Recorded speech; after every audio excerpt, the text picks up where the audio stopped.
Hello everyone, अगर आप अपने पैसे को ग्रो करना चाहते हैं then like share and subscribe Groww money channel.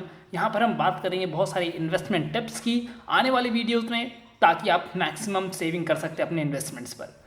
आज के वीडियो में, क्योंकि ये फर्स्ट वीडियो है, इसको बेसिक रखेंगे और जो लोग 2021 में नई जॉब ज्वाइन कर रहे हैं उनके लिए ये वीडियो स्पेशली मैंने बनाया है। आपको कौन सा टैक्स स्ट्रक्चर चूज करना चाहिए अपने सैलरी के बेस पर, ये इस वीडियो में हम डिस्कस करेंगे। क्या आपको पुराना टैक्स स्ट्रक्चर चूज करना चाहिए या नए वाले टैक्स स्ट्रक्चर के साथ जाना चाहिए। चलिए इस वीडियो को शुरू करते हैं। तो जो पुराना टैक्स स्ट्रक्चर हमारा था, जिसमें आप सभी वाकिफ होंगे और जो लोग पहली बार इस वीडियो को देख रहे हैं या फिर इनकम टैक्स से रिलेटेड वीडियोस को जानने वाले हैं, क्योंकि आपका इनकम शुरू हो गया है, तो ये वीडियो बहुत बहुत अंडरस्टैंडिंग होगी आपके लिए। और अप टू 2.5 लाख पुराने वाले टैक्स स्ट्रक्चर में हमारा कोई भी टैक्स गवर्नमेंट नहीं लगाती थी, तो वो आज भी निल है। और 2,50,000 से 5 लाख के बीच का अगर टैक्स की बात करें तो वो 5% होता था। लेकिन अंडर सेक्शन 87A अगर आपकी इनकम 5 लाख से कम रह जाती है या अप टू 5 लाख रहती है तो आपको यहाँ पर भी कोई टैक्स नहीं देना पड़ता है, राइट। इसी तरीके से 5 लाख से 10 लाख की अगर आपकी इनकम हो तो पुराने वाले टैक्स स्ट्रक्चर के हिसाब से आपको 5 से 10 लाख के बीच में 20% टैक्स देना पड़ेगा। अप टू वॉट एवर, अगर आपका 9 लाख सपोज करो इनकम है तो आपको 5 से 9 लाख मतलब 4 लाख पर 20% टैक्स लग जाता है। हाउएवर अगर आपकी इनकम 10 लाख से अबव है तो आपको 30% टैक्स देना पड़ेगा in combination of all these. और उसके ऊपर सेस, एजुकेशन और हेल्थ चार्जेस 4% के लग जाते हैं। अब देखते हैं कि नए टैक्स स्ट्रक्चर में हमारे पास क्या है।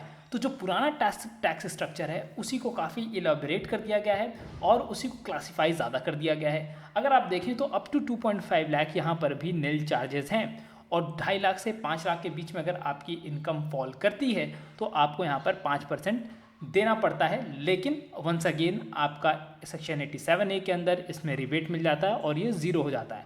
बट अगर यहाँ पर एक चीज़ आप समझें तो अगर आपकी इनकम 5 लाख से बाई चांस ज़्यादा हो जाती है, फॉर एग्जांपल 7 लाख हो जाती है, तो आपको ये 5% जो है, ये 2.5 लाख पर 5% तो लगेगा ही, साथ में 2 लाख पर आपको 10% और देना पड़ेगा।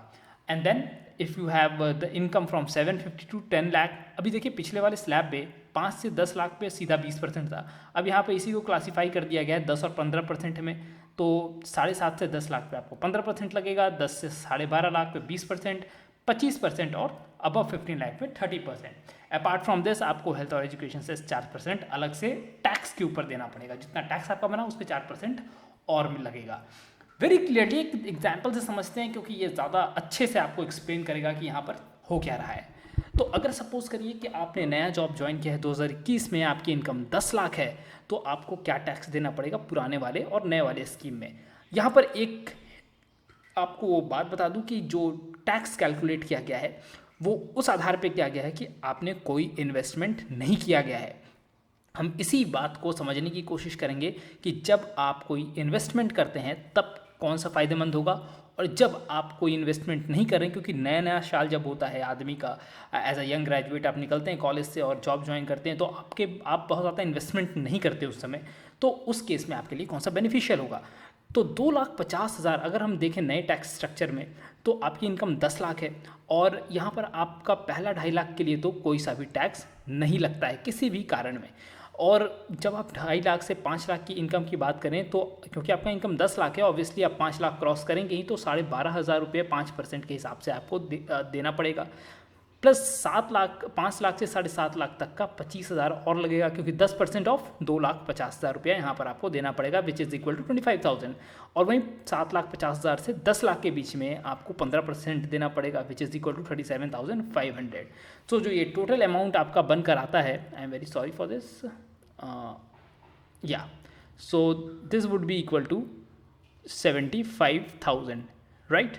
और अब हम बात करते हैं नए टैक्स स्ट्रक्चर। तो 10 लाख की अगर आप इनकम है, आपने कोई इन्वेस्टमेंट नहीं किया है, तो आप 75,000 रुपये देने वाले हैं। Now coming to the next slab, that is the old slab. तो यहाँ पर 2.5 लाख तक तो कोई रुपये नहीं देने थे, 2.5 लाख से 5 लाख के बीच में 12,500 रुपये देने पड़ेंगे, और 5 लाख से 10 लाख के बीच में 20% जो टैक्स लग रहा है उस पर आपको, तो आप 5% का 5 लाख का 20% कर लो तो 1 लाख सीधा सीधा होता है। तो द यहाँ पर टोटल टैक्स जो आपका होगा वो 1,12,500 रुपये का हो जाएगा। ठीक है, तो अब आप देखें कि जो पुराना टैक्स स्ट्रक्चर है और जो नया टैक्स स्ट्रक्चर है उसमें कितना बड़ा डिफरेंस आ रहा है, राइट। और 1,12,500 तो 25,000 और 42,500 रुपये का ये डिफरेंस है, 42,500 का। तो यहाँ पर आप समझ सकते हैं कि ओल्ड टैक्स स्ट्रक्चर आपके लिए नहीं है। बट व्हाट इफ अगर आपने बहुत सारे इन्वेस्टमेंट कर रखे हैं अंडर सेक्शन 80C, अगर आपने बहुत सारे सपोज करो आप LIC ले रखा है, हाउस लोन ले रखा है, एजुकेशन लोन आपका चल रहा है, तो इन दैट केस सिनेरियो बदल जाएगा। एंड इन दैट केस आपका जो ओवरऑल जो टैक्सेबल इनकम होगा वो ओल्ड टैक्स स्ट्रक्चर के हिसाब से गिर जाता है ना। यहाँ पर मैं इस चीज़ को आने वाले वीडियो में बहुत अच्छे से कवर करने वाला हूँ, क्योंकि मेरा ये थिंकिंग है कि आपको हर एक सेक्शन में आपको क्या क्या डिडक्शंस मिलते हैं ये मैं आपको पहले एक्सप्लेन करूँ, and then we will come to a final video जहाँ पर मैं अलग अलग एग्जाम्पल्स के साथ आपको अलग अलग सिचुएशंस दिखाऊंगा।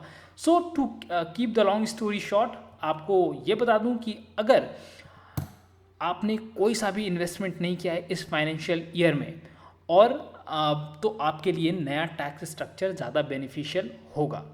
But in case you have done lot of investment, आपने बहुत सारे चीज़ें ले रखी हैं, हेल्थ इंश्योरेंस ले रखा है, PPF अकाउंट खुला लिया है, आपने LIC लिया हुआ है अपना, और education loan, house loan in case चल रहा हो, रेंट पे कर रहे हो, देन इन दैट केस आपका जो टैक्सेबल इनकम है वो ओल्ड टैक्स स्ट्रक्चर के हिसाब से ज़्यादा सेविंग आपको करवाएगा। So this is the logic of this video, कि आपको एक रफ आइडिया दे दूं कि आपको इन्वेस्टमेंट शुरू कर देना चाहिए if you want to save more, right. तो ये मैं एक पहला वीडियो था, इंट्रोडक्टरी वीडियो था रिगार्डिंग द टैक्स स्लैब। आने वाले वीडियोस में हम आपको अलग अलग सेक्शंस के अंदर कौन कौन से डिडक्शन मिलते हैं और कहाँ कहाँ पर आप प्रेजेंटली इन्वेस्ट कर सकते हैं ताकि आपको ज़्यादा से ज़्यादा रिटर्न मिले। All this are coming in the next video. So आप सभी इस चैनल को, ग्रो मनी को सपोर्ट करें, लाइक करें, and I hope you will save a lot of money in the coming days. So keep watching Grow Money. Till then, goodbye.